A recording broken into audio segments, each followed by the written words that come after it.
Oke, Assalamualaikum warahmatullahi wabarakatuh. Waalaikumsalam warahmatullahi wabarakatuh. Waalaikumsalam warahmatullahi wabarakatuh. Alhamdulillahi nasta'inuhu wa nastaghfiruhu wa na'udzubillahi min syururi anfusina wa min sayyiati a'malina may yahdihillahu fala mudhilla lahu wa may yudlil fala hadiyalah wa asyhadu alla ilaha illallah wahdahu la syarikalah wa asyhadu anna Muhammadan abduhu wa rasuluh.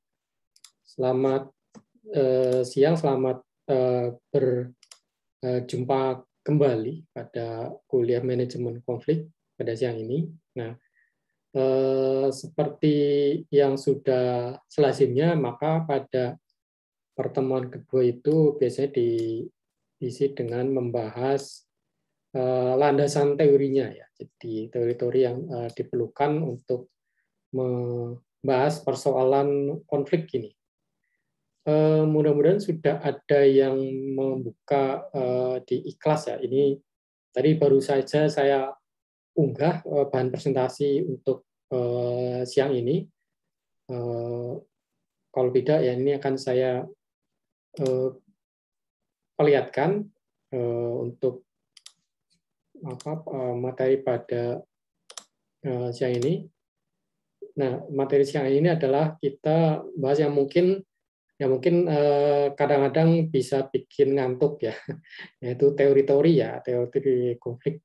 Ya, mungkin biasanya kalau siang seperti ini memang agak gawat, ya, situasinya, karena biasanya kalau sudah makan terus kemudian ngantuk, ya. Kadang saya juga seperti itu, makanya memang diperlukan komitmen untuk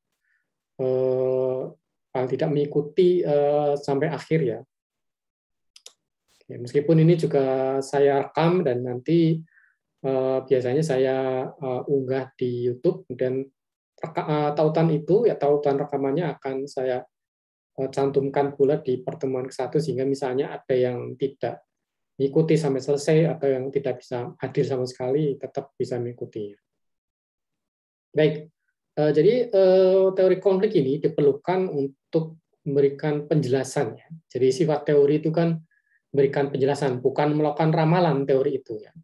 Jadi teori itu sebetulnya bukan sesuatu yang semata-mata diinginkan, ya, tapi sebetulnya lebih tepat dianggap sebagai alat, ya. Selama ini kan kadang-kadang kita menganggap teori itu sebagai sesuatu hal yang semacam keinginan saja, kemauan saja, angan-angan, impian, ya. Pokoknya sesuatu yang tidak ada kaitannya dengan kenyataan seperti itu. Kita sering seperti itu, ya. Mungkin kalau di dalam masyarakat kita sering mendengar istilah cuman berteori, nggak ada prakteknya. Padahal sebetulnya teori itu diperlukan untuk menjelaskan praktek, gitu, ya. Tidak mungkin ada teori tanpa ada praktek. Nah, sebaliknya praktek juga akan banyak diketahui oleh orang, dan praktek akan dapat diketahui oleh banyak orang dan akan dapat dijalankan oleh banyak orang ketika dia dijelaskan dengan teori, gitu. Nah, memang untuk menjelaskan sesuatu kadang-kadang orang tidak perlu teori. Misalnya kalau orang menjelaskan mengapa orang meninggal, itu, ya, kadang-kadang kan itu kan karena takdir, gitu, ya, atau karena penyakit apa, kadang-kadang nggak disebutkan. Tapi kalau teori itu bisa dijelaskan, orang meninggal itu ya karena karena satu hal tertentu, maka kemudian denyut jantungnya berhenti, ya, kemudian nafasnya putus, ya, dan itu terjadi karena jantungnya rusak. Mengapa rusak? Karena misalnya tabrakan, rusak karena misalnya penyakit, dan seterusnya. Itu teori fungsinya, ya, menjelaskan sesuatu. Jadi teori bukan suatu sifatnya omong kosong sebetulnya teori itu, ya. Tapi justru sesuatu yang menjelaskan apa yang sedang terjadi. Tapi penjelasan sifatnya ini konseptual dan sistematis. Misalnya ketika orang harus menjelaskan kenapa terjadi gontok-gontokan ketika pilkada misalnya, atau mengapa misalnya ketika ada pemilihan kepala desa dan kemudian ketika yang terpilih bukan calon diinginkan, terjadi permusuhan dalam masyarakat. Nah, orang mungkin mengatakan, oh karena benci aja sama calon yang itu. Tapi itu kan penjelasan yang bukan penjelasan sifatnya tidak konseptual dan tidak sistematis. Mengapa benci? Siapa penyebabnya? Apa akar penyebabnya? Prosesnya bagaimana? Bagaimana bisa muncul kebencian dan seterusnya. Itu namanya teori yang bisa menjelaskan seperti itu ya. Kalau penjelasan secara umum ya bisa saja, tapi tidak konseptual dan tidak sistematis. Dan karena itu kadang orang banyak akan susah percaya. Tapi kalau penjelasan dengan teori, orang akan lebih mudah percaya. Nah, itu gambarannya ya. Maka penting teori itu dipakai. Ya. Jadi sekali lagi, teori itu bukan omong kosong. Ya. Teori bukan omong kosong, teori itu bukan impian, teori itu bukan semata-mata angan-angan, tetapi penjelasan dari apa yang real dalam masyarakat. Justru itu teori itu. Nah, terkait dengan konflik, ya, ada banyak teori yang menjelaskan tentang asal-usul konflik, sumbernya dari mana, prosesnya bagaimana, mengapa bisa terjadi, dan seterusnya.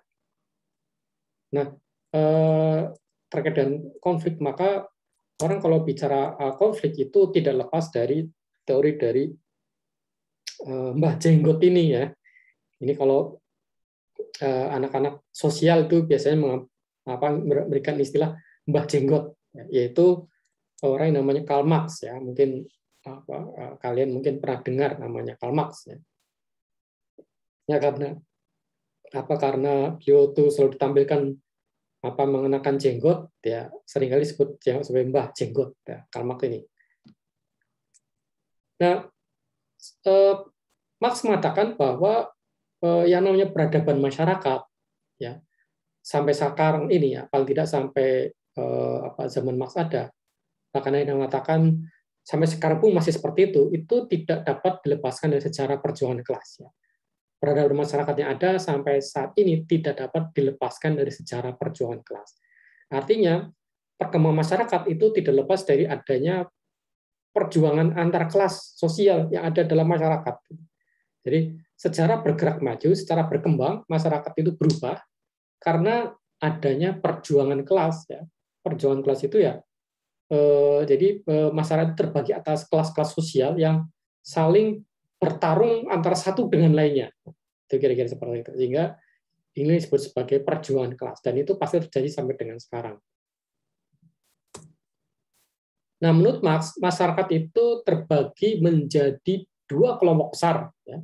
Dua kelompok besar dalam masyarakat, dimanapun dan sampai kapanpun. Ya. Yaitu antara penindas dengan yang ditindas. Gitu ya. Antara penindas dengan yang ditindas. Nah, mengapa muncul dua kelas ini? Ya, karena menurut Marx itu dalam masyarakat itu ada 4 sarana produksi. Ya. Istilah Marx itu 4 sarana produksi itu ada 4. Ya. Sarana produksi itu adalah hal-hal yang dapat digunakan oleh manusia dalam pekerjaannya dan kehidupannya sehari-hari. Itu sarana produksi. Jadi, dan secara garis besar ada 4 jenis sarana produksi dalam kehidupan manusia, yaitu tadi alat-alat yang digunakan manusia untuk bekerja dan mencari penghidupan ya, dalam kehidupan sehari-hari. Jadi ada 4 sarana produksi menurut Marx, yaitu uang, ya, uang, tanah, mesin, dan tenaga kerja. Uang merupakan sarana produksi ya, karena ketika orang punya uang maka orang bisa mengadakan apa saja, orang bisa membeli apapun yang sesuai dengan keinginan dia. Dengan adanya uang, orang itu bisa memenuhi kehidupannya sendiri. Dengan adanya uang, orang itu bisa memperbesar kekuasaannya. Dengan adanya uang, orang bisa memperluas pengaruhnya. Kemudian tanah. Tanah itu juga menjadi sarana produksi, karena orang ketika punya tanah, maka dia punya kekuasaan atas orang lain yang tidak punya tanah.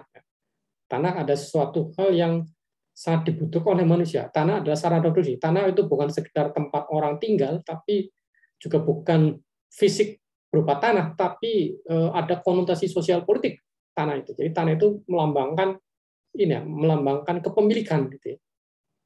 Bahkan kalau di orang Jawa kan kadang-kadang malah tanah ini ya salah satu dari apa yang harus dimiliki oleh manusia, terutama laki-laki gitu ya. Lantaran adalah tanah. Orang itu harus punya tanah, kemudian kendaraan, kemudian rumah ya, dan satu lagi saya lupa ya. Jadi yang jelas orang itu harus punya tanah ya.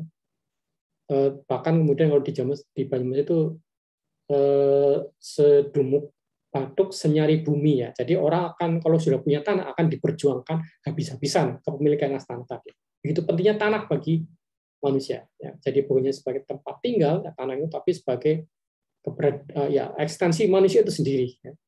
Kalau orang tidak punya tanah, maka kemudian di mana akan dia hidup gitu ya.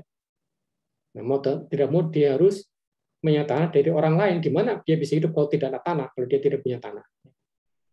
Kemudian mesin ya, mesin juga merupakan sarana produksi karena dengan mesin maka orang bisa menghasilkan sesuatu dengan lebih cepat. Nah, teori Marx tentang pentingnya mesin itu terkait dengan teori perkembangannya kapitalisme di negara-negara Barat, ya. Di mana perkembangan kapitalisme di negara-negara Barat itu tidak lepas dari munculnya mesin, munculnya teknologi, ya. Yang waktu itu memang masih sederhana sifatnya, tapi kemudian memang betul-betul bisa mempercepat produksi dalam masyarakat. Ya. Jadi kalau misalnya dulu orang bikin baju itu tanpa mesin itu butuh waktu berhari-hari, ya, bukan mungkin berbulan-bulan. Tapi dengan ada mesin, orang bisa menghasilkan baju itu hanya dalam hitungan jam, ya, hanya dalam hitungan jam. Ya. Terutama kalau bajunya baju secara massal ya, baju massal, kaos ya. Orang-orang misalnya bikin sablon kaos itu ya dalam sehari pun jadi bahkan dalam misalnya minta 100 sekalipun ya, asalkan desainnya sama, bentuknya sama, bahannya sama itu 100 itu satu hari jadi gitu, bisa jadi.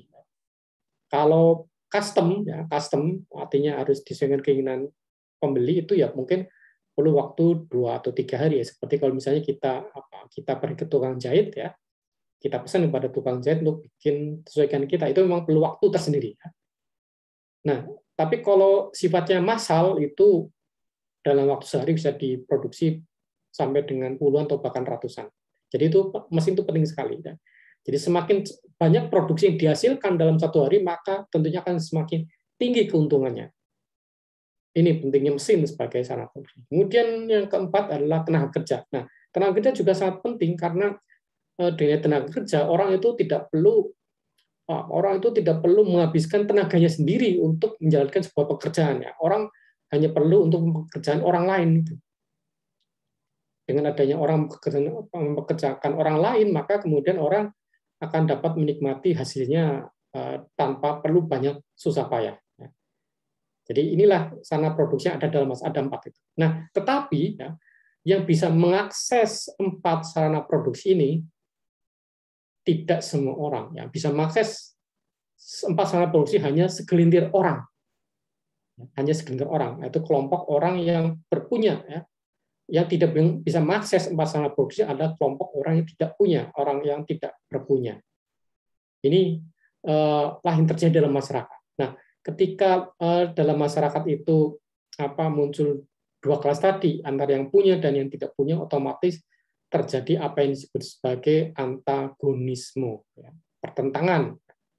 Itu kelas yang menguasai sarana produksi menjadi penindas karena mereka itu pasti akan mengeksploitasi kelas lainnya, sedangkan kelompok yang tidak punya sarana produksi akan disebut sebagai kelompok yang ditindas. Ya. Jadi mereka yang punya sarana produksi otomatis akan memanfaatkan kekuasaan mereka atas sarana produksi demi di atas kelompok lain. Bahkan kelompok lain atau kelompok yang dapat ditindas ini akan dapat dieksploitasi, misalnya jadi tenaga kerja. Ya. Jadi jelas ini, jadi mereka yang tidak berpunya biasanya menjadi tenaga kerja bagi kepentingan kelompok yang menindas mereka. Nah, apakah mereka yang bekerja itu kepada kelompok yang menindas atau kelompok yang minoritas tapi besar pengaruhnya ini sukarela? Tidak tentunya. Ya. Bahkan kadang-kadang kalau bisa mereka bekerja demi kepentingan kelompok tersebut itu tanpa bayaran. Ini yang menjadi titik penting dari teori Marx ini. Nah, perjuangan kelas ini tumbuh dengan sendirinya, jadi tidak perlu diatur-atur, tidak perlu direkayasa, tidak perlu diprogram, tidak perlu direncanakan, itu akan muncul dengan sendirinya perjuangan kelas ini. Ya. Terutama ketika penderitaan masyarakat yang ditindas ini berkepanjangan, ya, dan kemudian orang sadar bahwa mereka itu ditindas, gitu ya. Karena bisa saja orang ditindas tapi tidak sadar dan ditindas, gitu. Nah, kelompok yang menindas atau kelompok yang punya akses terhadap sarana produksi ini disebut sebagai kelas bourgeois, ya, bourgeois. Yang mungkin seringkali mendengar bourgeois. Orang-orang bourgeois ini orang-orang yang punya sarana produksi, mengakses sarana sarana produksi. Jadi orang yang punya uang, punya tanah, mesin, atau tenaga kerja, atau keempat-empatnya itu. Dan kelompok yang tidak punya sarana produksi atau tidak bisa memakai sarana produksi, mereka yang disebut sebagai kelas proletar, gitu ya. Jadi mereka yang karena mereka tidak punya sarana produksi, maka mereka tergantung dari kelas borjuis ini. Nah, masalahnya seringkali masyarakat yang ditindas, ya kelas proletar, itu tidak sadar sedang ditindas. Mengapa? Nah, disinilah kemudian masuk peran agama, gitu ya. Ini membuat Marx itu seringkali dituduh sebagai, Marx itu kan sering dituduh sebagai orang yang benci agama, ya, orang yang benci Tuhan, atau orang yang anti Tuhan, dan seterusnya. Sehingga kadang-kadang orang menyamakan, ya, yang namanya sosialisme ini, teori ya, Marx kan tokoh sosialis, ya. Tokoh sosialis ini itu sama dengan komunis. Nah, komunis sama dengan ateis, padahal sebetulnya keliru, ya, tidak ada. Jadi secara konseptual, ya, itu tidak ada kaitannya antara sosialisme, komunisme dengan ateisme. Tidak ada kaitannya sebetulnya secara teoretik, ya. Secara teoretik sekali lagi, ya, secara konseptual, ya. Karena yang dimusuhi oleh sosialisme dan komunisme adalah kapitalisme dan liberalisme. Ya, bukan teisme, bukan agama, bukan Tuhan, nggak ada urusannya gitu menurut mereka, ya. Jadi orang yang sosialis, orang yang komunis bisa saja memang orang yang agnostik, ya. Agnostik itu orang yang tidak menganut agama, agnostik itu pengertiannya. Bisa juga orang ateis, bisa saja, ya. Tapi bisa juga orang yang beragama, bisa juga orang yang beriman, gitu ya. Saya kira kalau Indonesia sudah jelas menunjukkan ini, ya, PKI tahun 1926 itu, ya, tahun 1920-an itu tokoh-tokohnya malah tokoh-tokoh yang dulunya itu bergabung di syarikat Islam, ya. Jadi orang-orang Muslim sebetulnya, yang mungkin pernah didengar, mungkin ada tokoh yang namanya Haji Misbah, ya, seorang Muslim yang dengan bangga mengatakan Muslim dan juga komunis, gitu ya. Karena tadi prinsipnya menentang kapitalisme, menentang liberalisme sebetulnya. Sedangkan kapitalisme, liberalisme itu yang menganut itu sama. Bisa juga mereka yang taat agama, taat beribadah, tapi bisa juga mereka yang anti agama, gitu ya. Jadi kapitalis itu bisa juga orang yang memang sangat agamis, kapitalis itu, tapi bisa juga orang yang sebaliknya, yang sangat tidak agamis atau bahkan anti agama. Jadi nggak ada kaitannya sebetulnya. Bahkan kalau secara survei itu malah lebih banyak orang-orang ateis itu lebih banyak tinggal justru di negara-negara kapitalis dan liberal. Ya, jadi itu, ya, jadi karena nggak ada kaitannya. Gitu. Tapi kalau orang komunis tidak mungkin kapitalis, gitu ya. Orang sosialis tidak mungkin orang liberal, kira-kira seperti itu. Walaupun memang ada juga ragam ideologi macam-macam, ada juga yang tengah-tengahnya, misalnya adanya namanya sosialis demokrat, ya, sosialis kanan, sosialis kiri, macam-macam. Tapi kalau secara konseptual tetap beda, ya. Tadi mungkin ada juga ada yang namanya sosialis moderat, itu kadang-kadang dia itu agak liberal juga, ya. Tapi kalau secara konseptual, secara ideal itu ya tidak nyambung antara sosialisme dengan kapitalisme, ya. Meskipun lagi-lagi tadi kalau walaupun tetap mungkin ada bangunan struktur atau konsep yang merapatkan sosialis dan liberal itu bisa, tapi kalau secara ideal itu ya terpisah, ya, antara. Jadi pembandingannya itu, ya. Jadi lawannya sosialis komunis itu ya kapitalis dan liberal, ya, bukan agama. Kalau agama bukan hal yang diurusi, ya, oleh Marx dan kawan-kawan, gitu ya.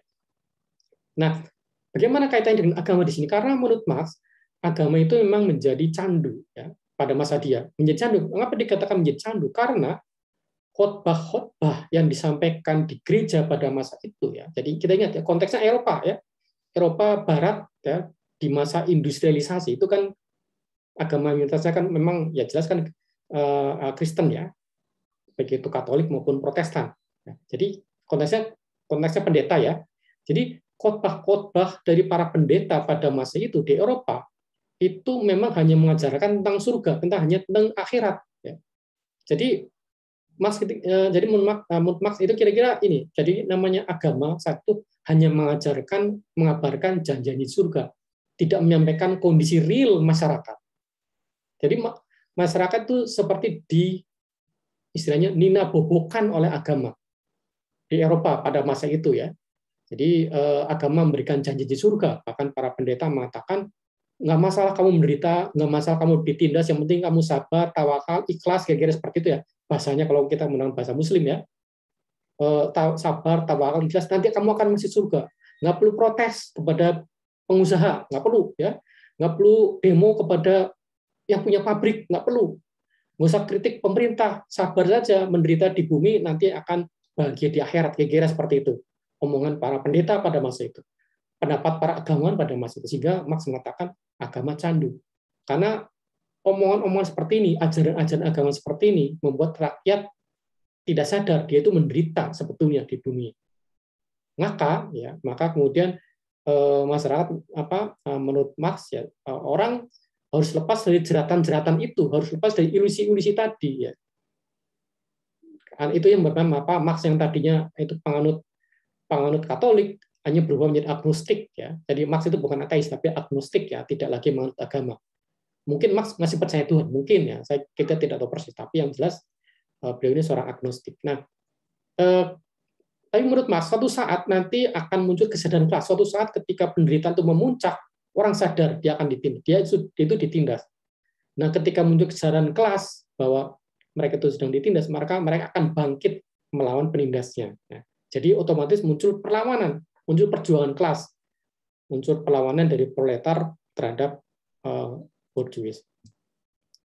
Nah, ini dikotomi yang muncul dalam masyarakat pada masa itu ya, orang bebas versus budak ya. Jadi pada masa Marx masih ada budak. Ya. Orang bebas ya orang yang malah memperbudak gitu ya. Bangsawan versus masyarakat desa, raja versus hamba sahaya ya. Kemudian pemilik alat produksi dengan buruh. Ya. Jadi selalu ada antagonisme semacam itu. Nah, ketika terjadi perlawanan rakyat yang ditindas ini atau perlawanan dari kelas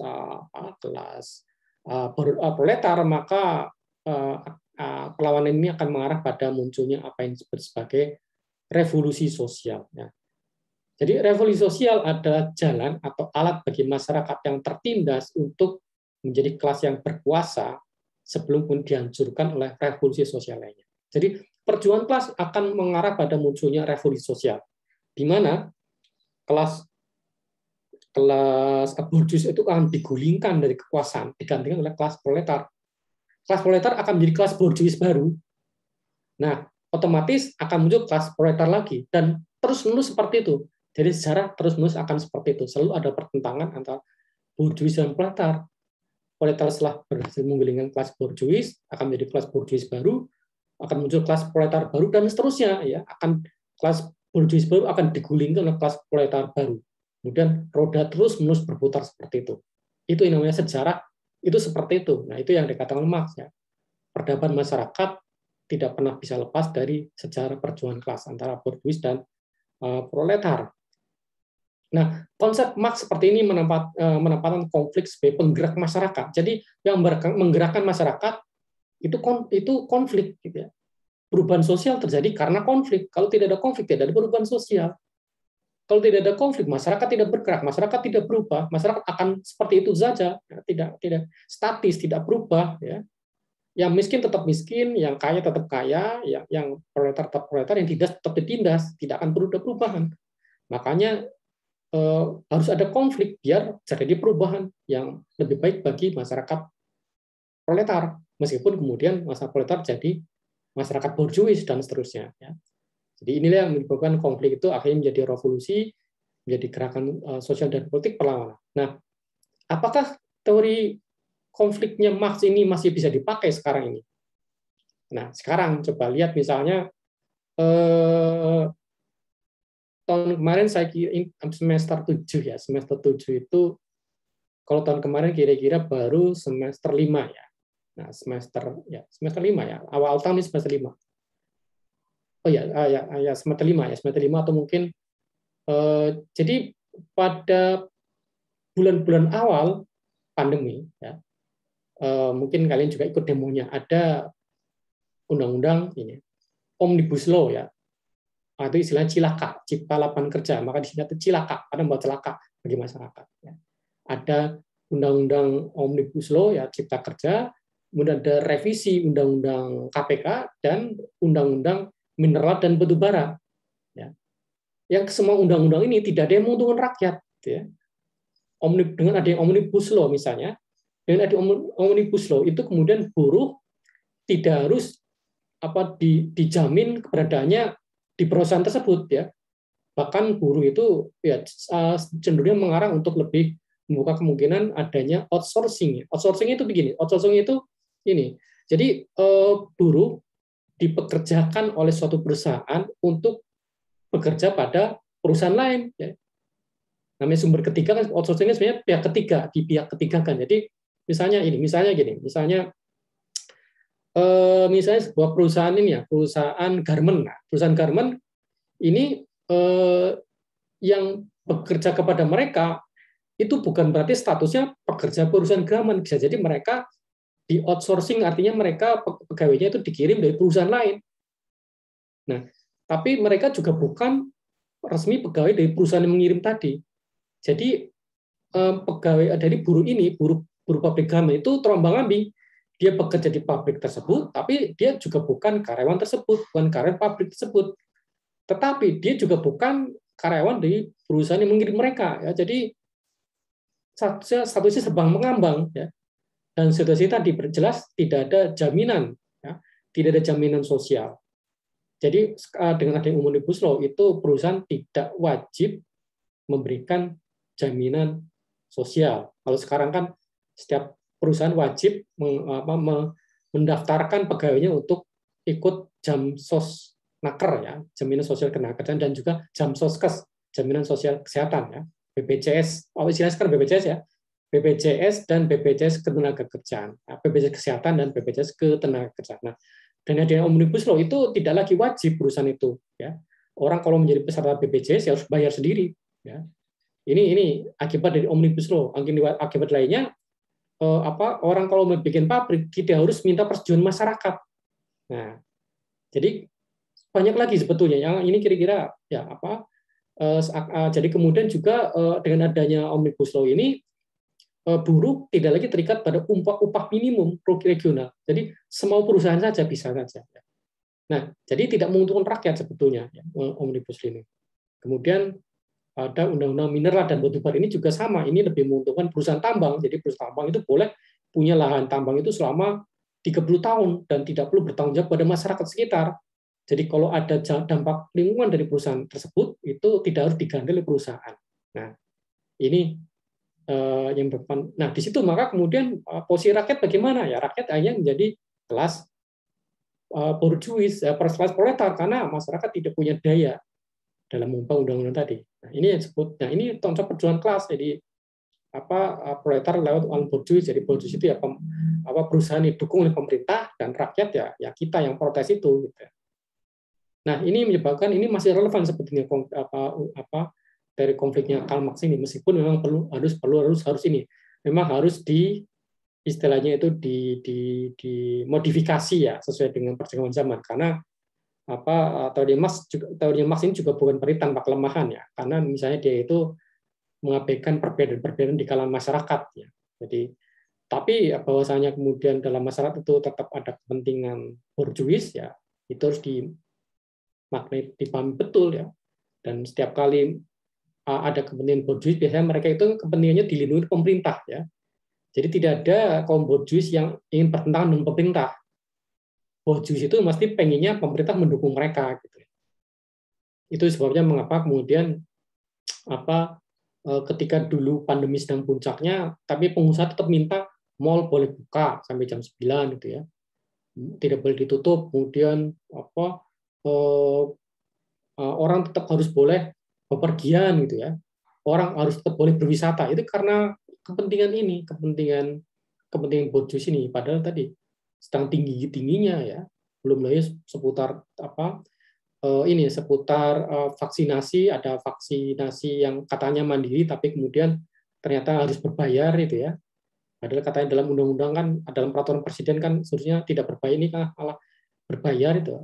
Baru setelah diprotes masyarakat kemudian jadinya gratis, padahal rancangannya sebenarnya berbayar. Artinya kepentingan borjuis betul-betul dipelihara betul oleh pemerintah. Jadi menurut saya dari konflik ya, yang sifatnya perjuangan kelas dari Marx itu masih tetap relevan untuk digunakan ya, asalkan kita pandai-pandai dalam memodifikasinya.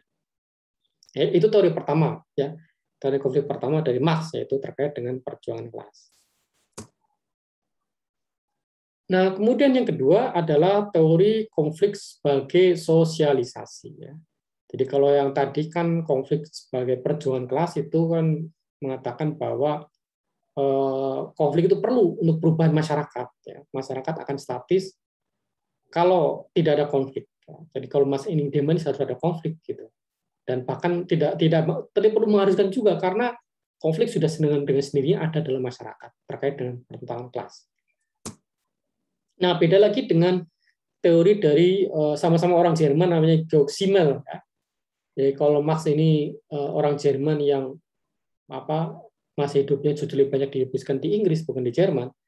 Kalau Simmel itu ya tetap di Jerman ya, sama-sama orang Jerman tapi Simmel itu lebih banyak di Jerman daripada di negara-negara apa lainnya.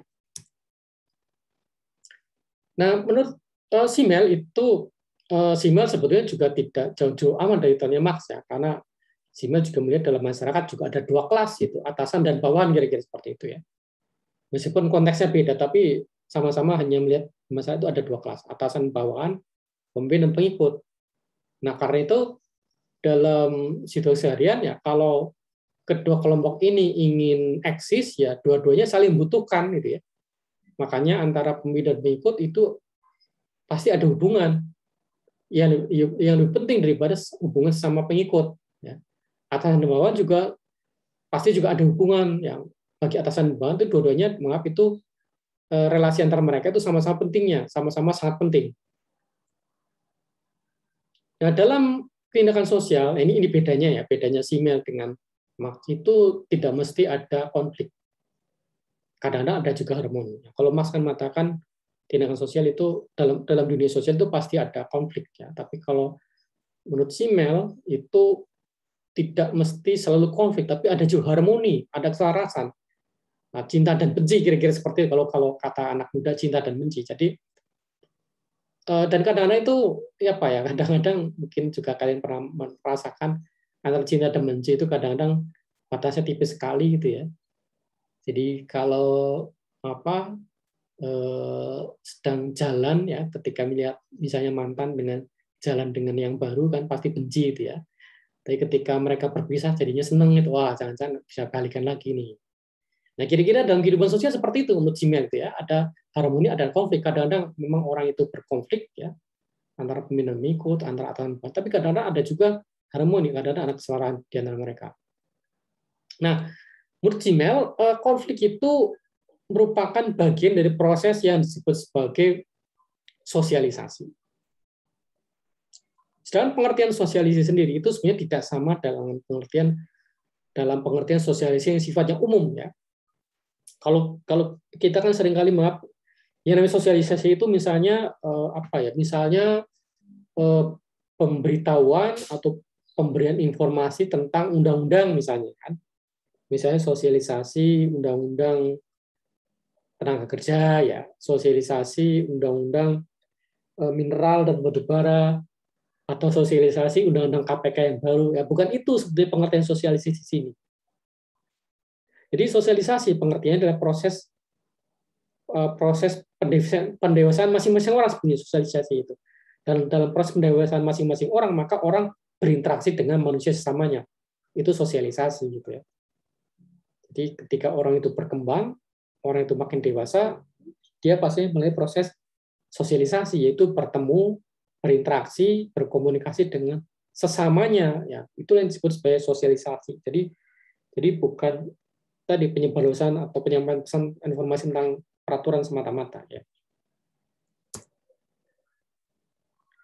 Nah, sosialisasi juga bisa menciptakan asosialisasi, yaitu para individu yang berkumpul sebagai kesatuan kelompok masyarakat. Jadi dengan adanya keberadaan orang dalam suatu kelompok masyarakat bisa timbul ini kesatuan kelompok ya. Jadi misalnya sama-sama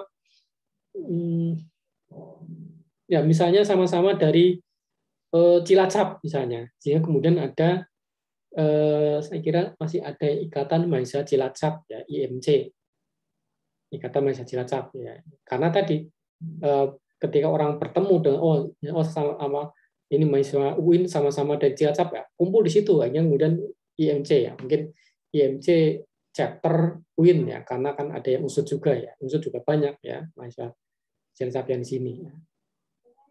Itu namanya asosialisasi ya, ketika mereka berkumpul dari satuan kelompok.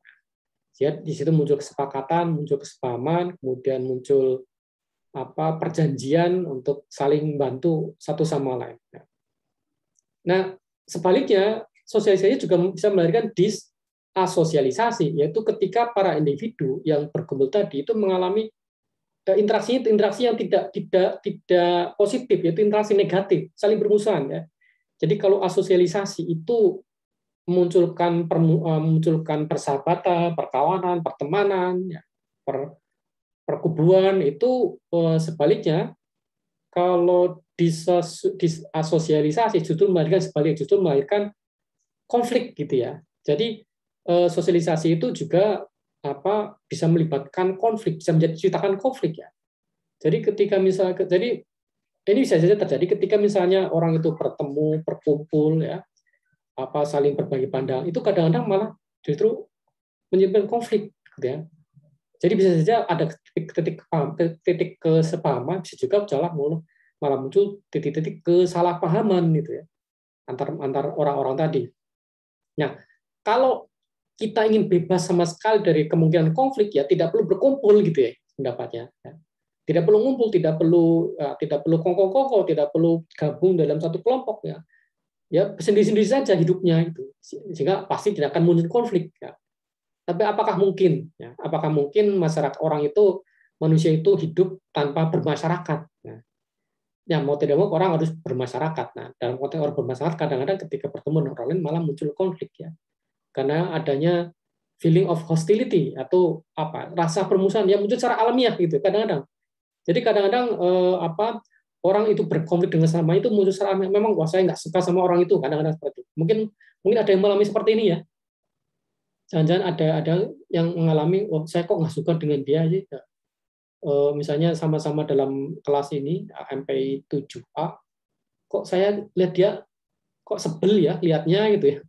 Belagu, kemudian sok pinter, sok ganteng, sok cantik, belagu amat orang itu. Nah, itu disasosialisasi, muncul secara alamiah gitu ya. Atau bisa juga karena perbedaan kepentingan itu. Dia kok ngincer yang itu, padahal saya juga suka sama yang itu, saya benci sama dia gitu. Hanya seperti itu. Nah, itu semua terjadi karena sosialisasi gitu ya. Jadi sosialisasi bisa melahirkan konflik ya. Tetapi ketika ada konflik kadang-kadang kita juga mengalami sosialisasi gitu ya. Jadi sosialisasi bisa melahirkan konflik, tapi konflik juga bisa munculkan sosialisasi. Sosialisasi antar sama-sama orang pembenci kelompok tadi gitu kan, seperti itu ya.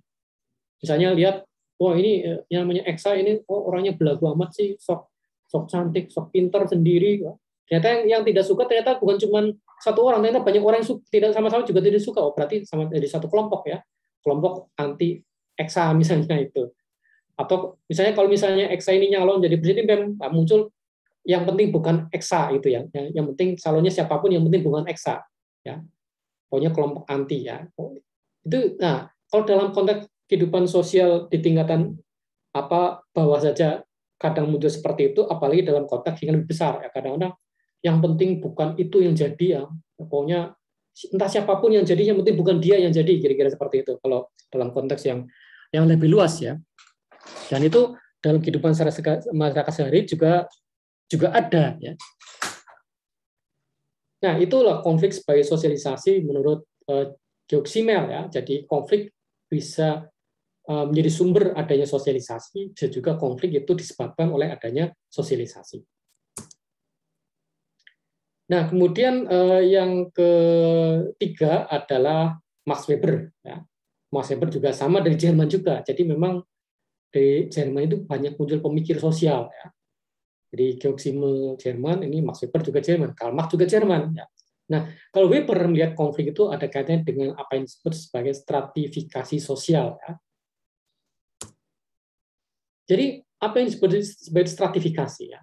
Jadi stratifikasi menurut Weber adalah pembagian masyarakat ya ke dalam jenjang yang berhierarki dari bawah ke atas ya. Dari bawah atas hierarki itu. Jadi, stratifikasi dapat terbentuk tanpa sengaja dan juga dengan secara sengaja, ya. Nah, misalnya ini, kita ambil contoh tadi ya, kalau dalam kelas ya, misalnya ada orang yang tidak disukai ya, itu kadang-kadang itu muncul stratifikasi, kemudian di situ ini orang yang disukai, ini orang yang tidak disukai, kadang-kadang seperti itu. Atau stratifikasi terbentuk misalnya dari segi secara tidak sengaja, misalnya ini karena orang melihat dari segi keaktifan dalam kelompok misalnya, ya, sehingga muncul stratifikasi.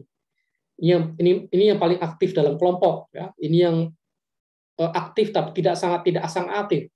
Ini yang kadang-kadang aktif tapi kadang-kadang juga tidak aktif. Ini yang jarang, lebih banyak tidak aktifnya. Ada juga ini yang tidak aktif sama sekali. Ini berjenjang ya. Ini tanpa sengaja ya, muncul tanpa sengaja ya.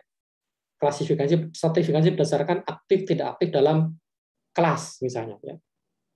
Dari yang paling aktif sampai dengan yang tidak aktif sama sekali gitu ya. Nah, kemudian yang juga seringkali tanpa sengaja itu ini dalam hal ini misalnya nilai ya. Oh, ini Maisa pinter karena selalu IPK-nya 3,5 atau bahkan ada yang 4 ya. Mungkin di sini ada IPK-nya 4 mungkin ya, karena setiap kali papat kuliah itu nilainya A terus gitu ya. Atau A plus terus jadinya 4 ya. Mungkin ada strategi semacam itu, ada kelas mahasiswa yang pinter semua gitu ya. Ada golongan mahasiswa pinter semua, ada golongan mahasiswa yang ya pinter tapi tidak keterlaluan pinternya ya. Ada lagi mahasiswa yang setengah pinter setengah bodoh ya. Ada lagi mahasiswa yang lebih banyak bodohnya daripada pinternya karena IPK-nya misalnya cuma 2,5 gitu ya. Ada juga loh, ada yang IPK-nya 2,5 unsur itu. Nggak tahu UIN ada nggak mahasiswa IPK-nya 2,5. Kemudian ada yang mahasiswa sangat bodoh karena IPK-nya 2,0 atau ke bawah misalnya. Atau dulu istilahnya itu zaman saya itu isakom, ya mahasiswa isakom, mahasiswa IP 1, itu ada ya. Saya pernah gitu semester 1 IPK-nya 1,97 gitu.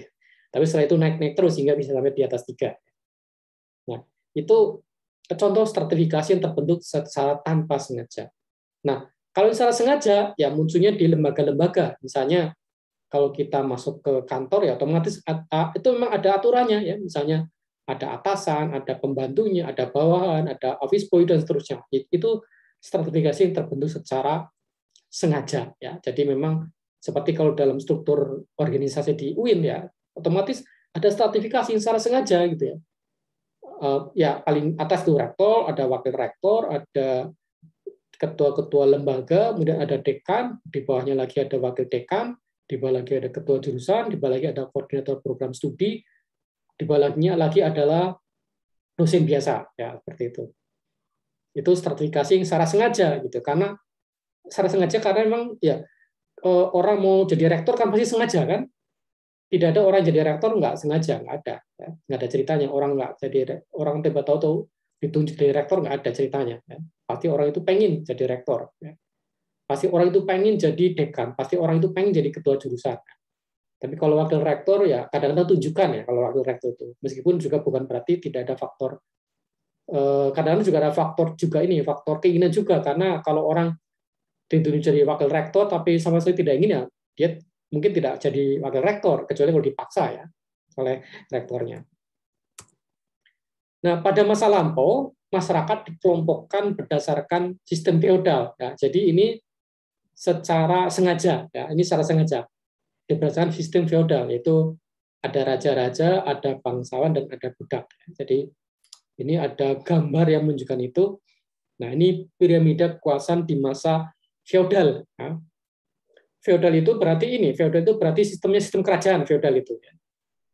Meskipun bukan berarti masyarakat yang tidak menganut sistem kerajaan itu bukan masyarakat feodal. Kadang-kadang malah tetap feodal. Kadang-kadang meskipun masyarakat itu sudah republik, tidak ada raja, bisa saja tetap ada sistem feodal. Ya.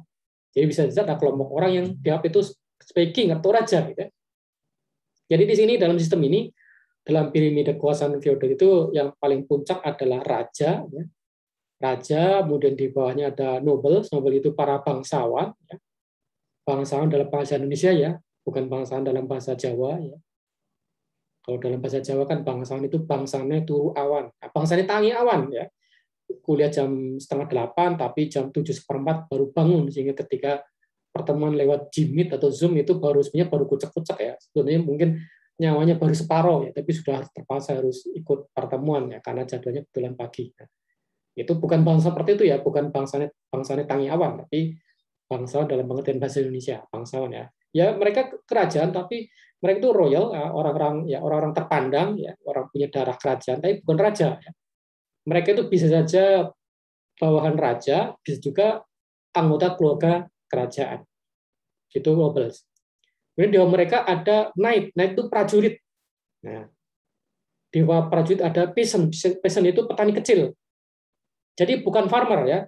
Jadi dalam bahasa Inggris itu ada dua istilah, farmer dan peasant. Peasant itu petani kecil, farmer itu petani yang punya lahan. Ya. Itu farmer, tapi kalau peasant itu ya petani yang tidak punya lahan. Atau kadang orang mengatakan peasant itu ya artinya kira-kira buruh tani lah, kira-kira seperti itu. Ya. Nah, ini mereka saling tergantung antara satu dengan lainnya ya. Jadi ini, misalnya raja ya, di dalam masa feodal itu yang punya tanah di kerajaan itu pasti raja atau ratu. Ya. Nah, raja atau ratu ini kemudian membagi-bagi tanah punya mereka kepada para bangsawan. Ya. Fief itu ya tanah bagi, tanah hasil pembagian dari raja ya, entah itu sifatnya hibah ya dari raja ke para bangsawan ini, atau sifatnya warisan, atau bisa juga juga itu sifatnya disewakan atau dipinjamkan kepada para bangsawan. Kemudian para bangsa ini kemudian mereka memberikan tanah juga ya, tanah yang sudah diberikan kepada bangsawan kemudian dibagi-bagikan lagi kepada para ksatria atau para prajurit ya. Jadi para prajurit di masa itu mereka itu punya tanah ya. Kalau sekarang kan nggak mesti ya, prajurit nggak mesti punya tanah. Kalau pada masa itu setiap prajurit dikasih tanah oleh para bangsawan. Nah, para prajurit ini kemudian dia punya bawahan yaitu para petani kecil itu. Jadi para petani kecil atau peasant itu dia diberikan perlindungan oleh para satria. Ya. Jadi kalau bangsa itu memberikan tanah ya, kepada para prajurit itu tidak memberikan tanah kepada petani kecil atau para buruh tani, tapi memberikannya perlindungan, jaminan kepada para petani kecil.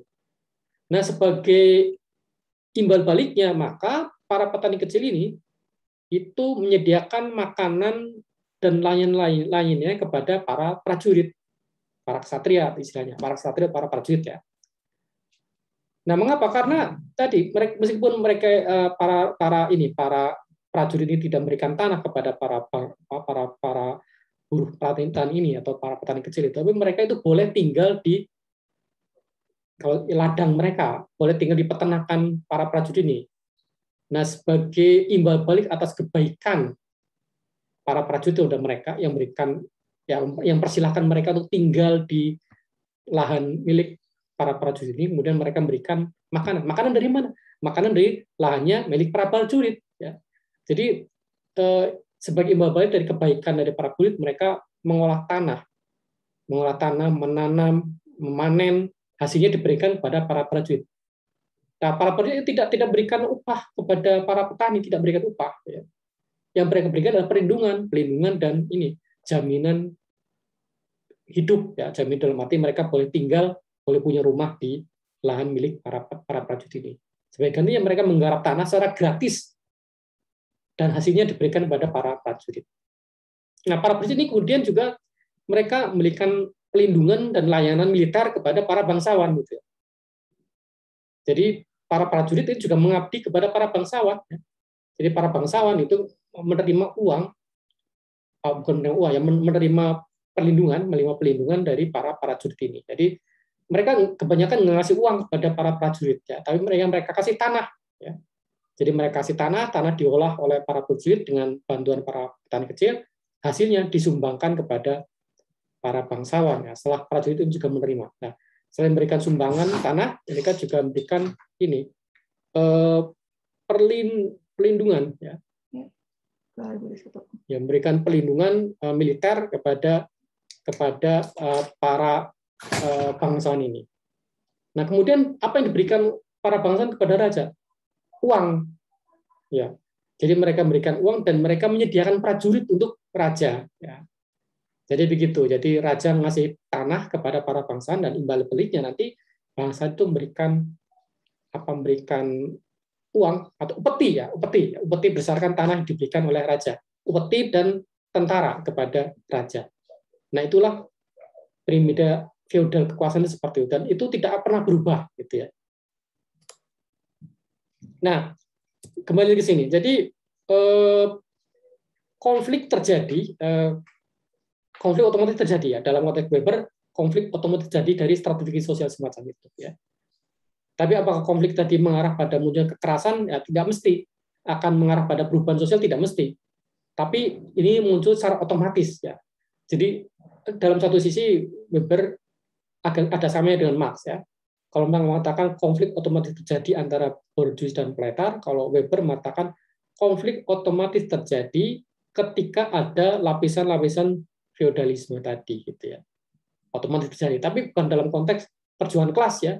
Bukan dalam konteks perjuangan kelas, tapi juga bukan dalam konteks revolusi, tapi otomatis terjadi antara masing-masing kelompok tadi, ya, kelompok tadi, raja, bangsawan, prajurit, petani. Ya.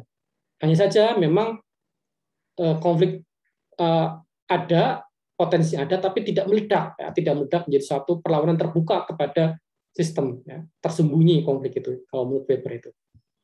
Nah, dalam dunia sekarang itu memang sudah tidak lagi menganut sistem feodal ya, kadang-kadang ya sudah tidak lagi menganut sistem feodal karena sudah digantikan dengan sistem demokrasi gitu ya. Jadi kalau pada masa feodal kekuasaan itu diturunkan dari satu keluarga ke keluarga lainnya atau dari satu dinasti ke dinasti lainnya, dalam demokrasi kekuasaan diberikan kepada orang, dari satu orang ke orang lainnya, dari satu partai ke partai lainnya tanpa proses pewarisan gitu ya. Meskipun kadang-kadang ini masih terjadi juga ya kadang-kadang. Karena misalnya ya kita lihat dari partai-partai Indonesia itu kan partai-partai politik Indonesia kan masih ada feodalisme ya. Kita tahu sendiri lah ada partai politik yang dibuat oleh seorang ya yang pernah jadi ya seorang ya yang kemudian jadi presiden setelah beliau tidak jadi presiden ya, ketua partai adalah anaknya sendiri gitu ya. Tahu sendiri siapa ya. Nah, sementara mantan ketua umum partai yang juga mantan presiden ini kemudian menjadi ketua dewan pembinanya atau dewan kehormatan atau istilahnya apa saya nggak tahu. Nah, ini feodal sebetulnya ya, karena orang memilih pemimpin itu bukan berdasarkan kemampuannya tapi dia tuh anaknya siapa gitu ya. Memang ini lewat mekanisme yang seakan-akan demokratis ya, lewat musyawarah nasional gitu ya. Tetapi kan ketika yang diajukan itu putra mahkota ya kan tidak ada yang berani melawan gitu. Tidak ada yang berani mengajukan calon lain, otomatis kan diterima secara aklamasi ya, jadilah ketua umum partai ya. Meskipun umurnya masih muda sekali ya, baru 30-an tahun ya. Dan sebelumnya gagal menjadi calon gubernur Jakarta. Nah, ini sebenarnya masih feodal sebetulnya sistemnya. Kalau kita lihat jadi partai politik kita ya meskipun di zaman modern tapi kadang-kadang masih tradisional ya, masih mengandalkan feodalisme ya.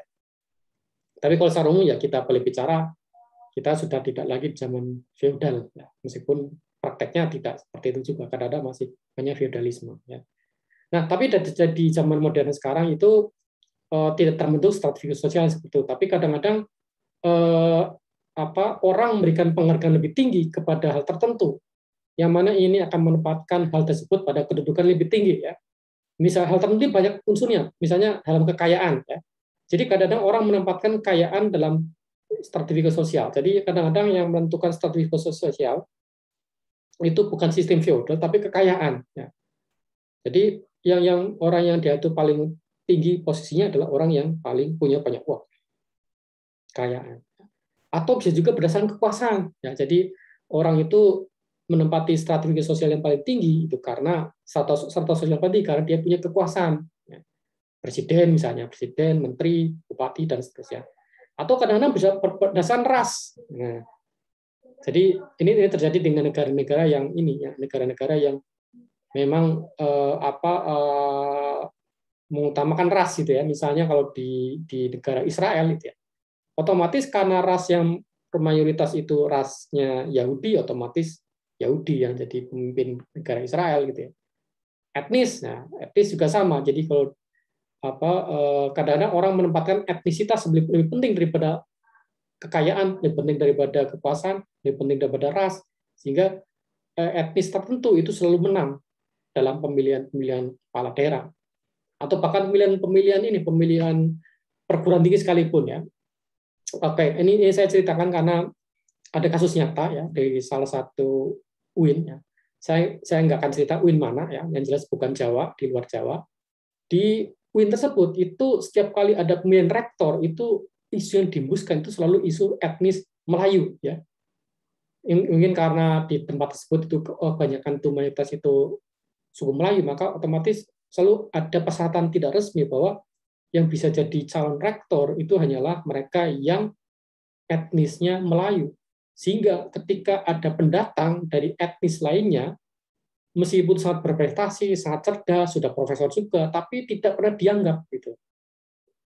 Nah, kebetulan waktu itu ini kebetulan teman saya, kebetulan saya di salah satu UIN di Sumatera itu ya sangat luar biasa ya, lulusan luar negeri, profesor dalam usia muda ya, kemudian bahasa Inggrisnya luar biasa, bahasa Arab itu juga luar biasa, kasaran ilmunya luas ya, kemudian namanya banyak dikenal orang dalam dunia internasional karena publikasinya luar biasa, tapi tidak pernah dipertimbangkan sebagai calon rektor gitu ya, sama sekali ya. Yang dipertimbangkan sebagai calon rektor selalu orang-orang dari etnis Melayu tadi, terus beliau bukan etnis Sumatera ya, bukan Jawa tapi juga bukan Sumatera ya, dari pulau lain di Indonesia ya. Itu artinya etnis yang utama di situ. Ya, jadi ini yang juga kadang-kadang menimbulkan konflik ya, karena persoalan tadi etnis, ras, kekayaan, kekuasaan itu yang dalam masyarakat modern itu yang lebih sering memunculkan konflik. Jadi tidak semata-mata kekayaan ya. Kalau kita bicara Marx kan sebetulnya lebih marah pada kekayaan ya, karena orang kaya itu bisa menguasai apa saja ya, menguasai ekonomi, menguasai politik, menguasai sosial dan seterusnya. Kadang-kadang menguasai wacana agama juga kadang-kadang orang kaya itu ya. Tapi kalau dalam teorinya Weber itu tidak mesti kekayaan. Bisa karena kekuasaan politik, bisa juga karena ras, karena etnis, karena agama juga bisa ya. Jadi ini seperti yang terjadi di Indonesia, kadang-kadang itu orang lebih memilih pada agama gitu ya. Bahkan misalnya pemilihan kepala daerah sekalipun kadang-kadang faktor agama lebih penting daripada faktor lainnya gitu ya. Ini artinya orang menempatkan agama secara simbolik itu pada dataran yang utama. Mengapa saya katakan simbolik? Karena orang melihat faktor agama penting, tapi agama dilihat dari segi labelnya saja. Misalnya orang yang agamanya Islam ya sudah haji itu lebih utama daripada orang yang non Muslim ya. Meskipun orang yang beragama Islam ini dan sudah haji ini sebetulnya tidak kapabel untuk memimpin daerah. Jadi ada bahasa seakan-akan orang menjadi pemimpin daerah itu sama dengan orang pemimpin sholat gitu ya. Memang kalau dalam Quran memang ada bahwa pilihlah pemimpin dari kalangan kamu. Tapi kan konteksnya kan tidak dalam situasi sekarang gitu ya. Konteksnya pada masa itu ya, di mana memang pada masa itu kan memang umat muslim memang sedang berperang dengan umat lainnya gitu ya. Umat muslimnya Nabi Muhammad gitu ya. Kadang-kadang umat muslimnya Muhammad itu kadang-kadang juga mendapatkan ada pemberontakan juga di kalangannya. Nah, dari paman-paman beliau gitu ya. Nah, itu kan juga faktor yang menunjukkan bahwa ayat-ayat tersebut ketika mendorong orang itu memilih yang seiman itu ya konteks situasi pada masa itu ya. Dan apalagi ada mata ini sebenarnya juga terkait dengan ibadah juga ya. Dan kalau orang milih pemimpin pada sekarang kan apakah sama dengan kondisi pada masa lampau gitu. Nah, berbeda. Jadi sebaiknya orang memilih pemimpin itu bukan berdasarkan agama tapi kemampuannya gitu ya. Tapi ya ini kadang-kadang ada juga masyarakat masih menempatkan agama sebagai hal yang utama sehingga kemudian seringkali muncul konflik ya seperti istilahnya gerakan 212 di Jakarta ya yang membuat akhirnya gubernur yang non muslim Ahok itu tersingkir ya. Yang terpilih adalah gubernur yang itu mewakili umat muslim ya, itu Anies Baswedan. Nah, kemudian ada gambaran yang ini.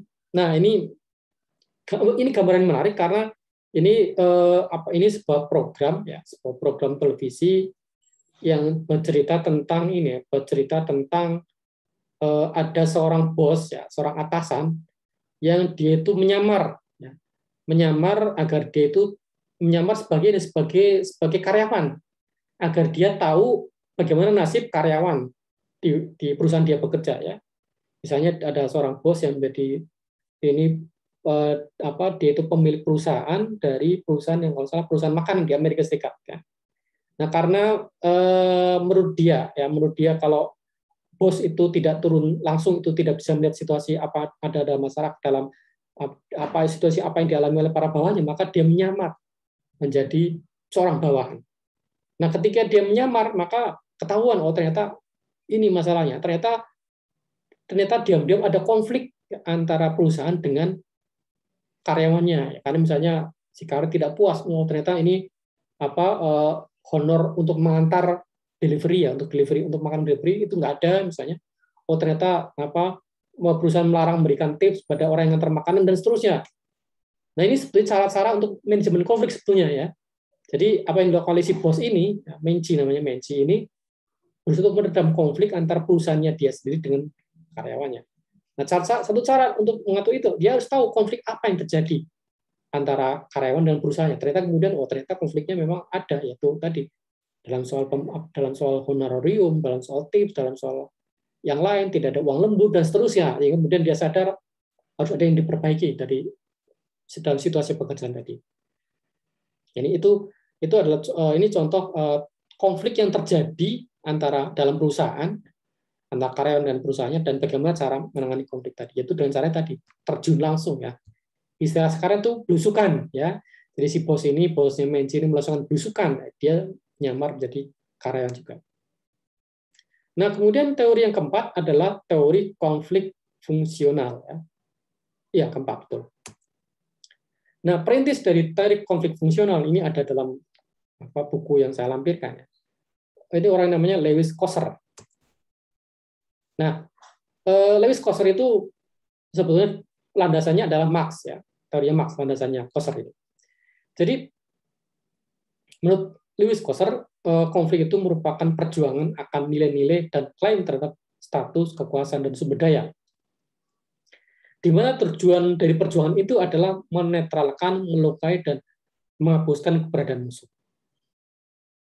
Nah, jadi Kosser ini ibaratnya mempertajam, ya, atau memperdalam dari teori dasarnya Marx, ya. Kalau Marx kan mengatakan konflik otomatis akan muncul dari perjuangan kelas, ya.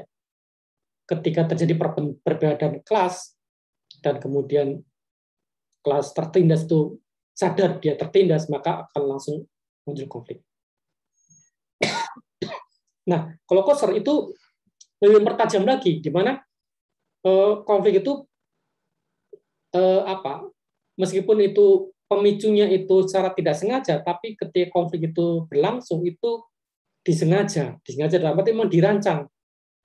Jadi orang secara sengaja memperjuangkan nilai-nilai dan klaim-klaim mereka terhadap status, terhadap kekuasaan, terhadap sumber daya, ya.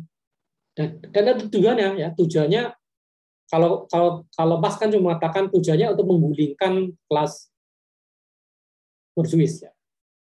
Tapi kalau teori konflik fungsional, tujuan konflik adalah sudah lebih spesifik, ya, menetralkan, ya, melukai dan menghapuskan keberadaan musuh, ya. Karena kalau kita ingin damai, kalau kita ingin tenang, kalau kita ingin tidak ada musuh, ya hapuskan keberadaan musuh, gitu, ya. Caranya, ya dinetralkan artinya musuh tidak lagi mengancam keberadaan kita, ya.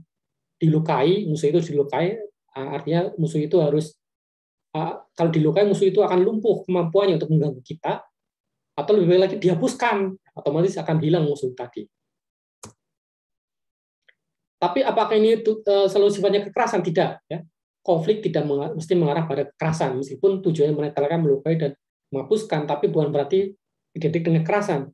Nah, mungkin minggu depan, ya, nanti akan saya sampaikan bedanya konflik dengan kekerasan, ya. Jadi konflik ini dalam pengertian Kosser, ya, meskipun itu tujuannya menetralkan, melukai, dan menghapuskan musuh, tapi bukan berarti harus dengan kekerasan, ya.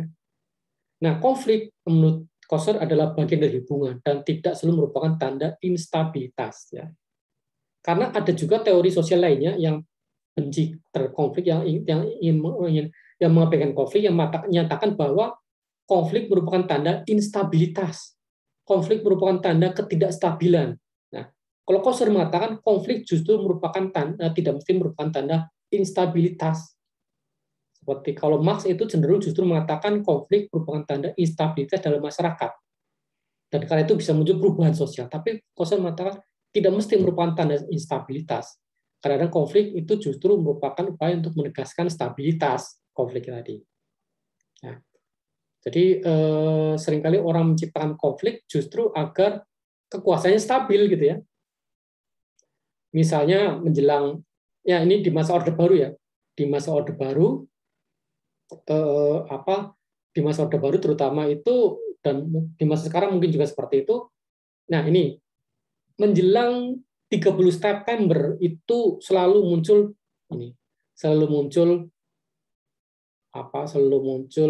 isu-isu tentang kebangkitan komunis ya, kebangkitan PKI. Ada PKI barulah, ada komunis yang tersembunyi lah, dan seterusnya, komunis laten dan seterusnya. Selalu ada yang munculkan isu tadi, entah dari mana ya. Kalau pemerintah sendiri sekarang tidak lagi, tapi kelompok-kelompok tertentu itu muncul isu tadi. Entah itu ormas yang dekat dengan pemerintah, seperti misalnya Pemuda Pancasila ya, atau misalnya forum-forum umat Islam ya, kadang-kadang kan pakai nama itu ya, Forum Umat Islam Solo misalnya, atau Kompak ya, Komando anti komunis atau apa istilahnya itu. Dan banyak macam-macam ya. Mesti ya, menjelang 30 September itu mesti muncul. Apalagi di masa Orde Baru. Di masa Orde Baru itu selalu muncul peringatan, hati-hati ya terhadap komunis baru. Nah, ini bagi penguasa itu tujuannya sudah untuk menciptakan kestabilan kekuasaan penguasa. Karena kemudian dengan label seperti ini, ketika ada orang mau demo, mau mengkritik apapun di bulan September, itu pasti kaitannya sana. Wah, itu orang demo pasti, walaupun isunya tentang, misalnya tentang tentang anti undang-undang KPK, anti undang-undang KPK yang baru, anti omnibus law, itu pasti komunis, itu pasti yang demo. Nah, pasti ada seruan semacam itu. Nah, ini konflik yang diciptakan di penguasa tujuan untuk menstabilkan kekuasaan penguasa agar tidak ada lagi yang berani protes gitu ya. Jadi otomatis orang nggak berani protes pada bulan ini karena orang akan dianggap itu komunis, orang akan dianggap sebagai kekuatan kelompok radikal kiri dan seterusnya. Jadi ini dari konflik itu merupakan sifatnya fungsional, terutama bagi yang punya kepentingan politik, yaitu penguasa.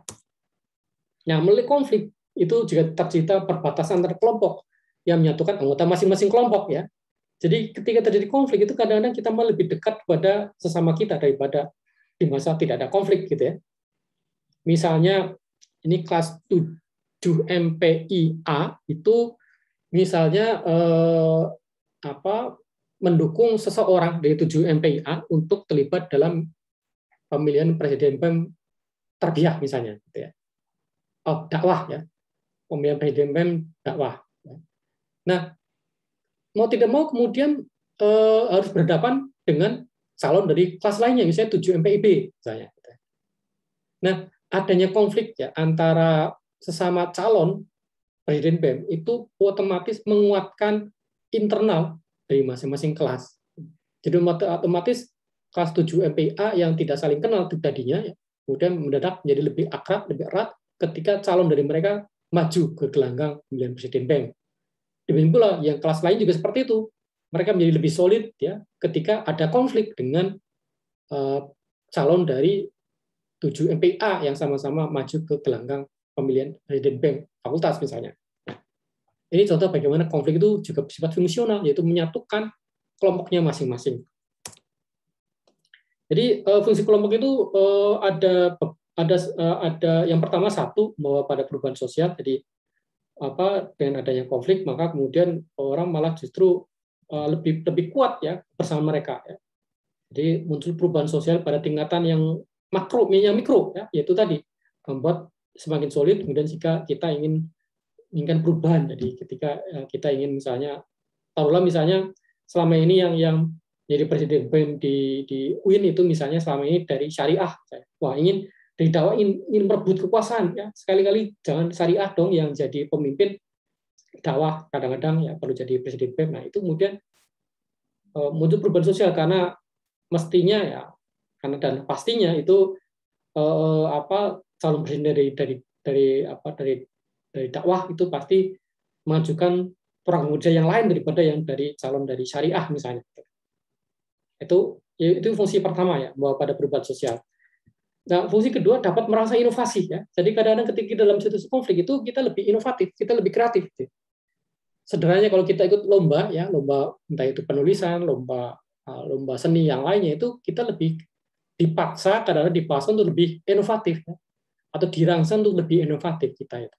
Jadi karena ketika kita ikut lomba, otomatis kita dalam suasana konflik dengan sesama peserta lomba kan tidak mungkin ada kerjasama kan sesama ingin menjadi lomba juara, misalnya juara lomba menyanyi misalnya, kan tidak mungkin bekerja sama ya, tidak mungkin ya tetap berteman tapi tidak mungkin dan bisa juga saling mendukung tapi tidak mungkin kerjasama ya, pasti sendiri-sendiri, pasti semuanya pasti ingin menang, pasti ingin mengalahkan yang lain, otomatis karena terdorong ingin menang dalam konflik ya, maka masing-masing berimprovisasi gitu ya dalam lomba tersebut.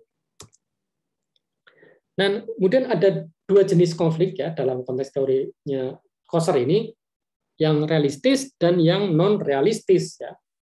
Yang realistis artinya memang tujuan-tujuannya itu antagonis ya, dan non realistis itu tujuan-tujuannya tidak antagonis. Antagonis ini pengertian begini. Antagonis ini memang kepentingannya memang berbeda gitu ya. Memang betul-betul kepentingan berbeda sehingga kemudian otomatis terjadi konflik. Seperti tadi antara rakyat dengan pemerintah ketika ada Omnibus Law itu kan konflik yang realistis ya. Memang ada kebutuhan yang ada tujuan antagonistis, rakyat pengennya itu ada rakyat pengennya itu ada jaminan kerja, ada perlindungan dari pemerintah, tapi pemerintah inginnya investasi dapat mengalir masuk, pemerintah lebih banyak investor daripada rakyat misalnya. Ini kan jelas antagonistis ya. Jadi kalau teman-teman UIN misalnya memperjuangkan kepentingan rakyat, bukan kepentingan investor, kalau pemerintah memperjuangkan kepentingan investor, ini kan antagonistis ya. Tapi juga ada yang sifatnya tidak antagonistis atau bahasanya ini non realistis, yaitu punya tujuannya sama, tapi karena sumber dayanya sedikit, karena harus merebutkan posisi yang sama, mau tidak mau saling bertentangan seperti tadi. Pemilihan presiden BEM, konflik dalam lomba nyanyi, dalam pertandingan olahraga, itu yang sifatnya non realistis karena sebenarnya tujuannya sama kan, semuanya sama-sama ingin jadi juara satu ya. Itu tujuannya sama, tapi justru kan tujuannya sama maka terjadi konflik gitu ya. Nah jadi gambarnya seperti itu. Kalau antagonis berarti memang tujuannya berbeda, kepentingannya berbeda.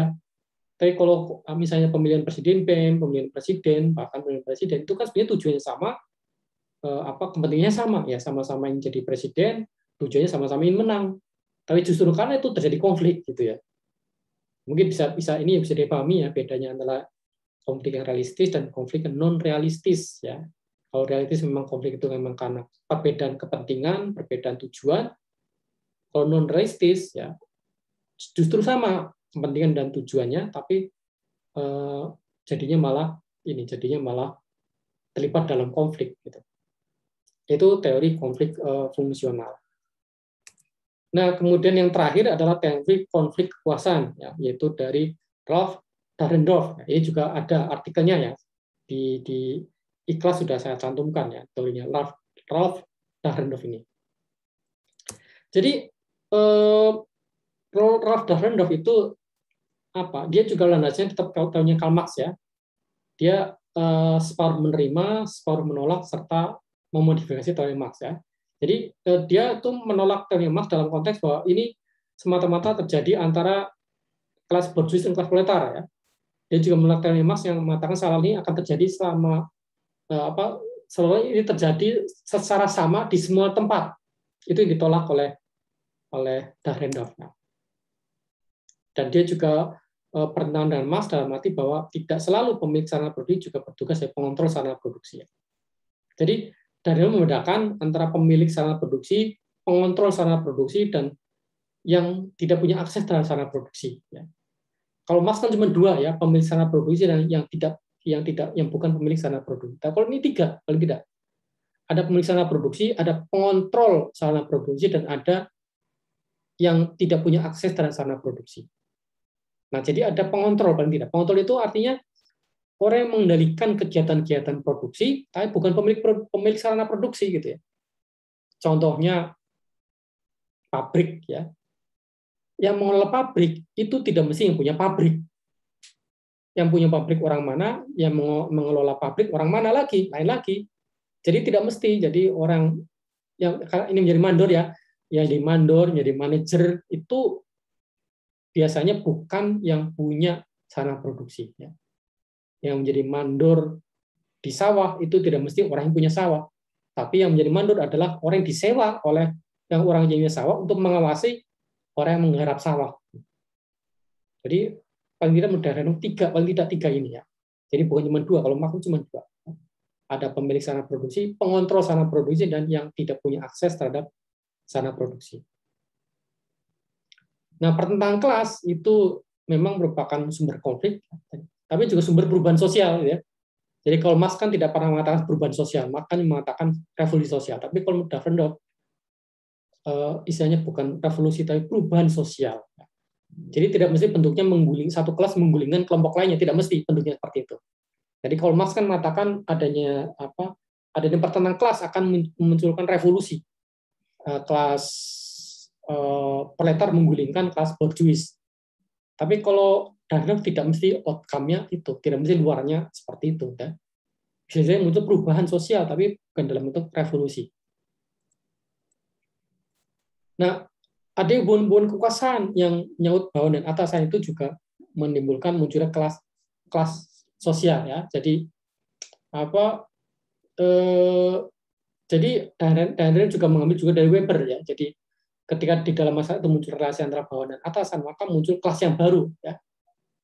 Jadi misalnya tadi persoalan dalam persoalan pabrik misalnya ketika ada hubungan yang tidak setara antara bawahan dan atasan, karena atas yang terlalu kuat, maka mereka biasanya tidak ingin campur tangan secara langsung dalam kehidupan sehari-harinya para bawahan. Tapi mereka harus memastikan bahwa para bawahan ini mengikuti perintah atasan, sehingga terciptalah kelas baru, yaitu tadi kelas pengontrol sarana produksi.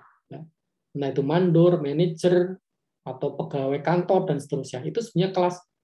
Jadi pegawai kantor itu ya di satu sisi memang mereka itu seperti buruh, tapi juga tidak seperti buruh gitu ya.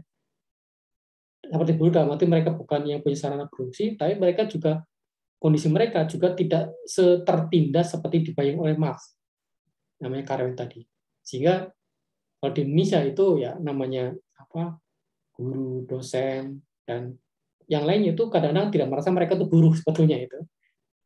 Padahal sebenarnya buruh sebetulnya. Kalau dalam pengertian Marx sebenarnya guru, dosen, dan profesor ini sebenarnya termasuk buruh sebetulnya, sepanjang mereka tidak punya sarana produksi.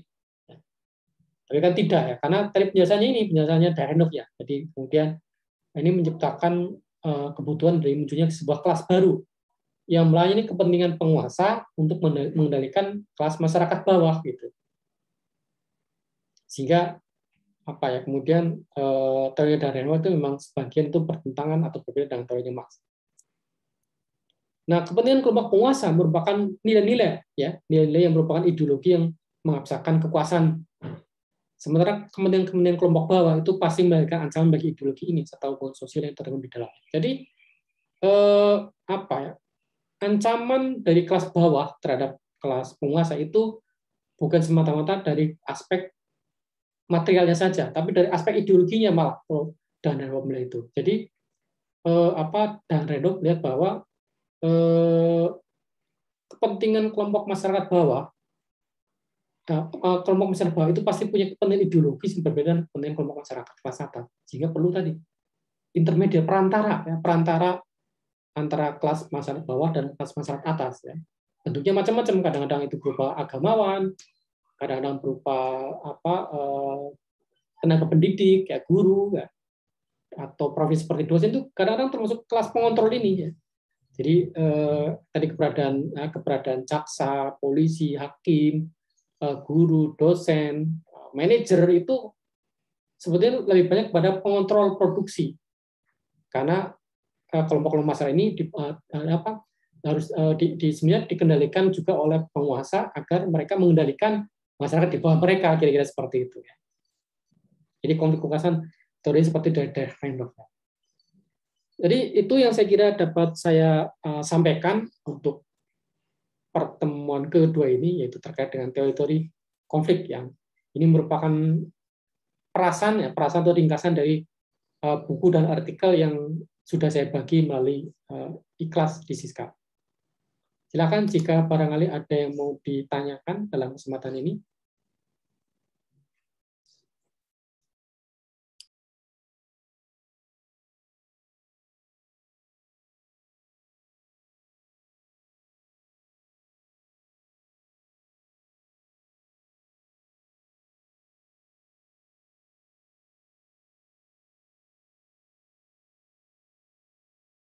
Yang mau ditanyakan, jangan ragu-ragu.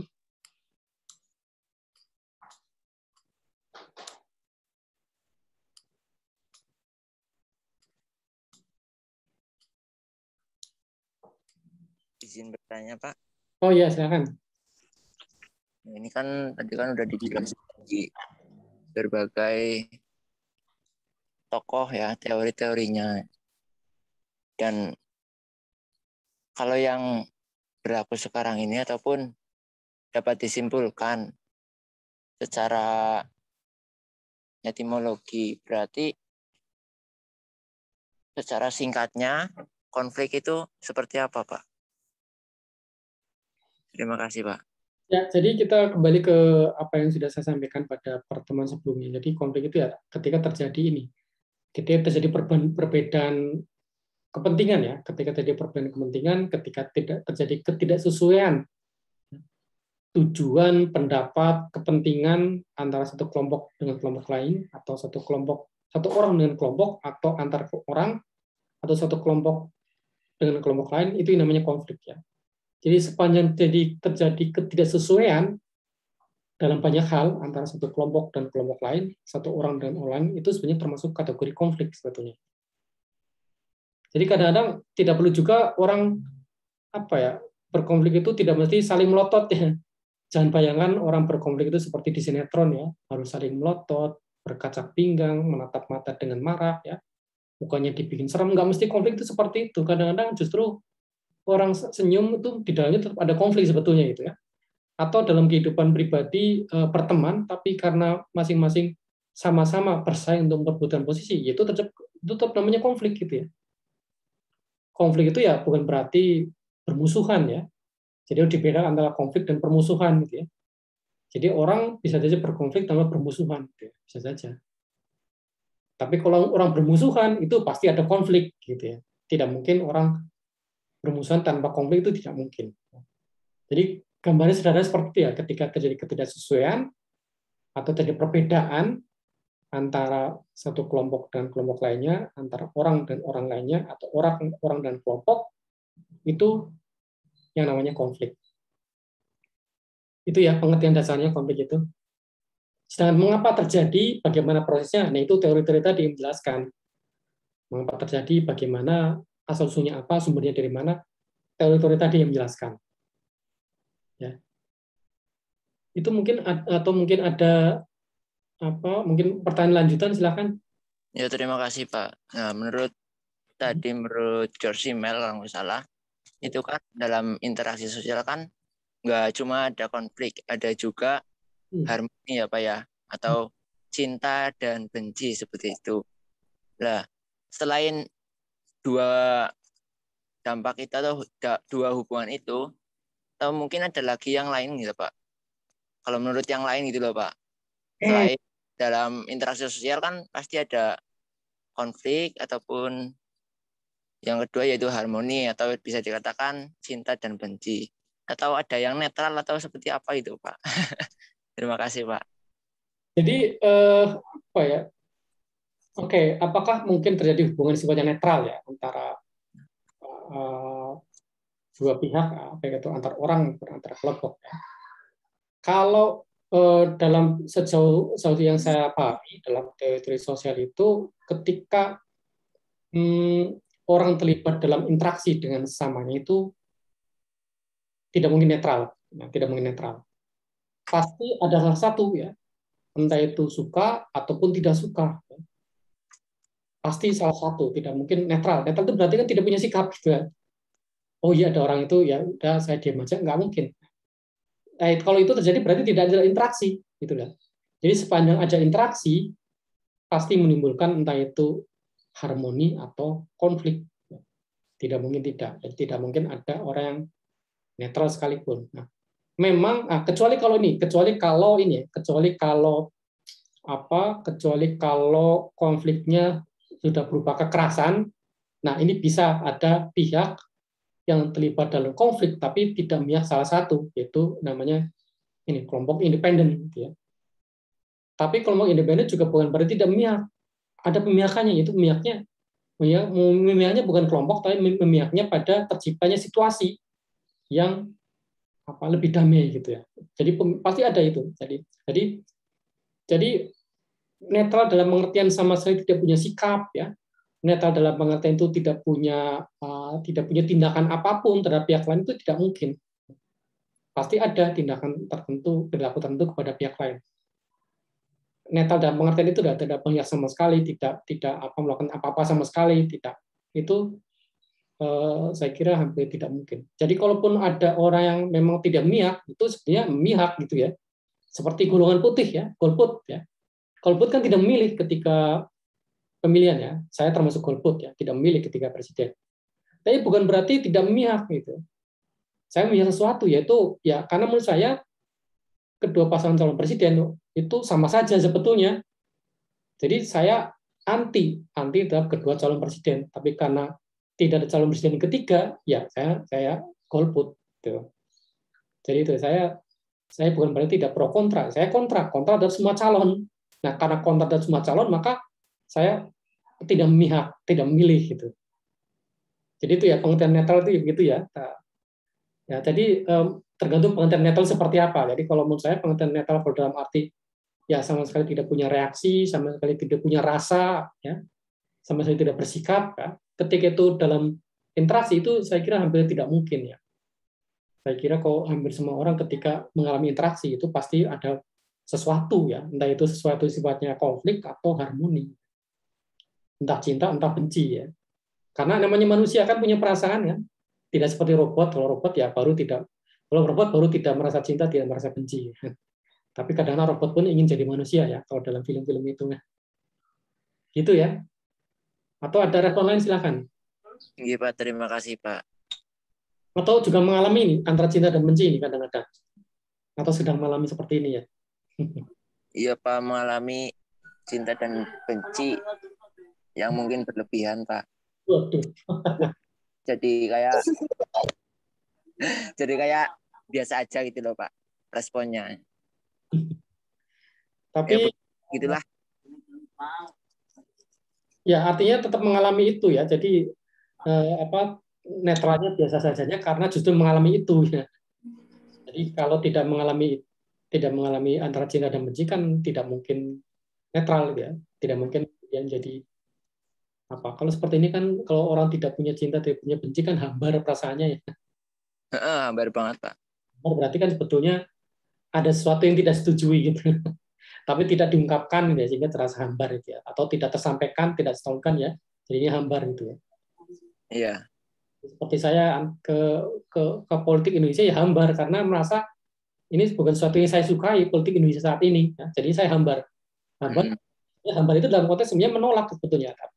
Tapi penolakan yang paling minimal sebetulnya kan. Seperti kalau ini ya orang kalau dalam kan ada seperti itu ya. Kalau penolakan yang paling jelas ya dalam tindakan, tapi kalau tidak menolak ya minimal menolak dalam hati ya. Ini kata agama kan seperti itu ya. Kalau kita adanya suatu kemungkaran itu dalam hati ya. Kita tidak perlu ikut-ikutan ya, cukup dalam hati kita melawan. Kalau perlu kita melawan dengan sebisa mungkin, kalaupun tidak ya melawan di dalam hati kita. Ya itu sebenarnya konflik sebetulnya itu kan. Konflik dengan situasi, tapi bentuk yang paling rendah. Iya Pak. Ini posisi sebetulnya konflik sebetulnya, teman, karena tidak mengungkapkan ya jadinya ya netral gitu. Itu ya. Iya, terima kasih. Ya, ada yang lain? Mungkin ingin juga mengungkapkan kehidupan sehari-hari seperti apa ya.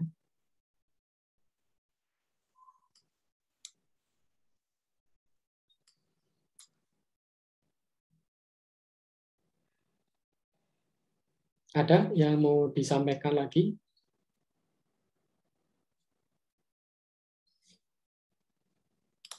Mungkin cukup, Pak.